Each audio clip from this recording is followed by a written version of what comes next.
Hardship is something that we all encounter. We all endure hardship at some point in our lives. I am well aware that it is not unique to me. In this video, I want to talk about a hardship that I endured. In fact, I would argue this was the most challenging period of my life because it had detrimental effects on my psyche in a myriad of ways. First off, I want to make this video because I feel like people can extract some insight from my story and particularly some inspiration from my persistence through the hardship that I had to endure. Going into my junior year of college, things were looking quite bright for me. I had a job secured at the Chamber of Commerce in my college town. I was moving into a fraternity house, which was incredibly exciting, even as an introvert. I mean, who doesn't want to party a few times a week, right? Anyhow, things wouldn't stay so well for long. Over the course of the semester, I started to experience these powerful delusions. And in some sense, I feel like I should have known that I had some type of bipolar disorder because impulsivity has been one of my many idiosyncrasies, and there have been time periods in my life where I've exhibited symptoms of bipolar disorder. Bipolar disorder is a very interesting brain disorder. It only affects about 1% of the world, and it can be highly damaging and severely negatively impact a person's health.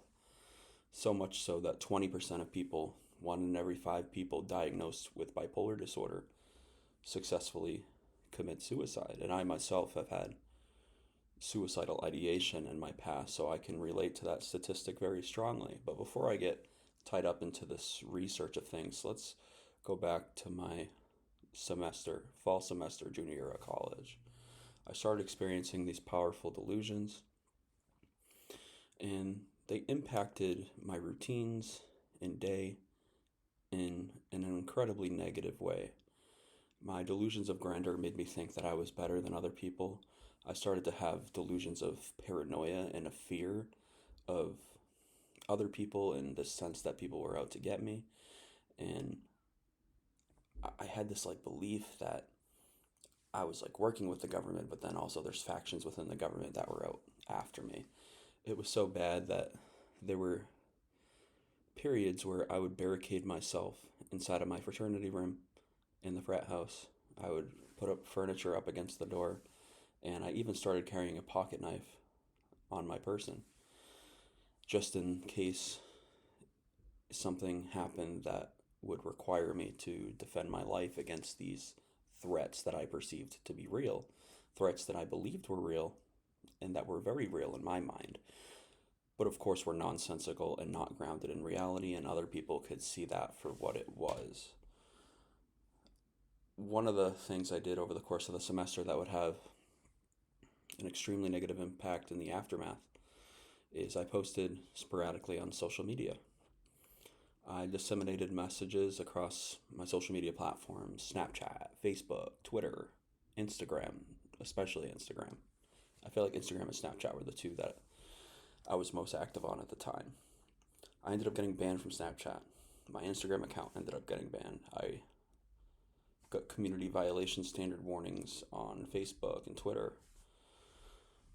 And it was because of the information, the content of what I was posting about all these delusions. And many of these delusions kind of were characterized by like violence in some sense. Like I would post messages saying that, people with guns were after me and out to get me and planned to assassinate me. And posting this sort of thing isn't generally adhering to the guidelines on many of these social media sites, as you can imagine. So in the aftermath, after I posted all these messages. People started to distance themselves from me, and I understand why they did that. A bunch of 20-year-old somethings are not mental health experts, and they weren't quite sure how to deal with the condition that I was battling.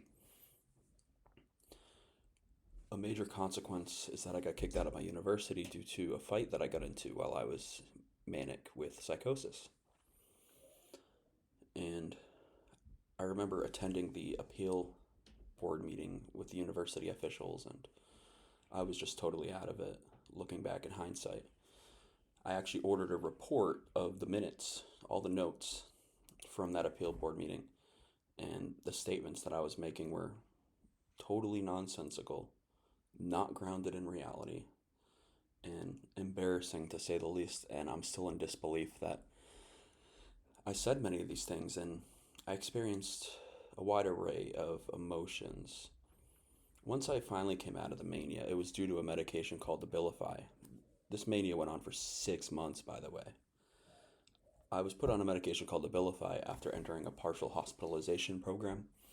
It pulled me out of the depths of mania rather quickly, and it was at that moment that I started to feel embarrassment, shame, fear, doubt, uncertainty. And the emotions I experienced were sadness about what transpired, terror about what transpired, and the fear that something like this could potentially happen again. So I lost my job. I lost my education. I lost a lot of my friends, my social media accounts. How did I rebuild? Did I work again? Did I go back to school? Did I form new friendships? Those are the questions I will now answer. I did end up getting a job again. I was able to get a job as a shift manager working for a retail pharmacy chain. I started off as a cashier, but I got quickly promoted within 2 months to become a shift manager. But before that, I had a gradualist approach that I took in order to bolster my confidence because I was dealing with those feelings of shame, fear, doubt, uncertainty. And in order to address that, as well as the racing thoughts I experienced at night, I took a gradualist approach of exposing myself to the world again. Because I had socially isolated for a long time. And after gradually exposing myself to the world by going out and getting coffee in the morning, for example, signing up for a gym membership, I eventually built up the confidence to apply for jobs. And that's how I landed that position working at a pharmacy retail chain. I ended up continuing my education, and the reason for that is I applied to a different university. I explained exactly what happened, and this university did not pass judgment on me for the mental illness, the mental defect that resulted in me getting into a fight. They understand that I'm not an inherently evil person, and they believe I deserve a second chance, and so they accepted me, and I'm now in university again, although I am taking a break after my first semester back.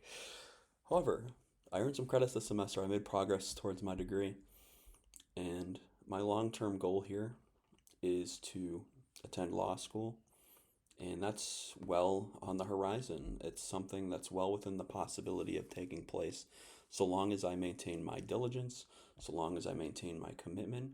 These are things that are entirely possible. They're within my reach, they're within my grasp. What allowed me to persist through all of this? In many sense, it was reflection on past achievement. I knew that I had achieved success in the past, and I developed the confidence with time being the biggest healer, along with medication. I developed a belief that I could experience success again, that I shouldn't limit myself, that this disorder does not have to define me. A big part of me died when I was diagnosed with this condition, but that opens doors for a new and stronger, more resilient Tyler Adolfo to emerge. And that's the perspective that I carry with me today. What helped me get over the embarrassment and shame in particular, and this is a piece of advice I would give to people feeling this as well, is the recognition that people are so preoccupied with their own lives, it is profoundly unlikely that they are thinking about you as much as you think they are thinking about you, if they are thinking about you at all to begin with. There's rarely a day where I don't think about what happened, but I'm not as hard on myself as I once was. I don't beat myself up anymore because I know it wasn't my fault. And I know I deserve a good life because I'm a good person. And I have talents and skills that empower me to live and build a successful life for myself. I believe that everyone has that potential. There's a quote that hung on the wall of my high school mathematics teacher, Mrs. Bigelow. And that quote was, "Smart is not something you are. Smart is something you get with hard work and consistent effort." And that has always been so empowering to me. This idea, it relates to science as well. It relates to the science of neurogenesis, the science of neuroplasticity, this idea that we can form new connections, we can strengthen our memories, and as we build our connections, we do bolster our intelligence. That's an empowering thing to know, and it's something you should know. Where you are doesn't have to be where you remain. I'm proud of how far I've come. I'm not content with where I am, but I know that I'm capable of moving on. And I attribute a lot of the positive feelings I'm having right now to the partial hospital program that I am attending. Once again, yes, I am in a PHP again. And I actually just finished my 7th day. We'll see how much longer it takes for me to graduate. But it's generally working. And I'm proud of myself for enrolling in a program like that and taking my health as seriously as I am. Going forward, I'm going to remain diligent. I'm going to remain committed. I'm not going to be so hard on myself because of the reasons I enumerated throughout this video. And I don't want you to either, and I want you to remember that quote, that smart is not something you are. It is something you get with hard work and consistent effort. My life truly fell apart. And that's the last thing I'll talk about, is how I lost relationships as my life fell apart. I was in a fraternity of about 120 members.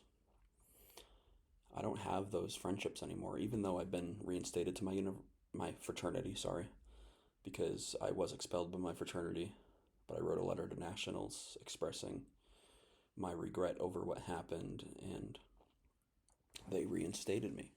But I still don't have those relationships that I used to have, unfortunately. And it has been a struggle to make new friends. I haven't really made new friends. I don't really have friends anymore. But I love myself, and that is of paramount importance. That's more important than having 100 friends or 5 friends, is being able to be at peace with myself and be a friend of myself. And it's not like I have nobody. I do have my mom, and she's an incredibly amazing and fantastic person, an extraordinarily excellent mother, and I'm beyond grateful to have her, because I know some people have truly nobody. So to close off this video, I got one more quote, and that is by President Calvin Coolidge. It is one I've shared in previous videos. It's one that I found highly beneficial to myself, and that is, "Nothing in this world can take the place of persistence. Talent will not. Nothing is more common than unsuccessful men with talent. Genius will not. Unrewarded genius is almost a proverb. Education will not. The world is full of educated derelicts. Persistence and determination alone are omnipotent." Thank you all so much for watching. My name's Tyler Adolfo. It's been a profound pleasure having you all here today. If you're new, hit that subscribe button. If you enjoyed this video, hit that like button so that more people can see it. And I'll see y'all in the next video. Love, light, and tranquility to all.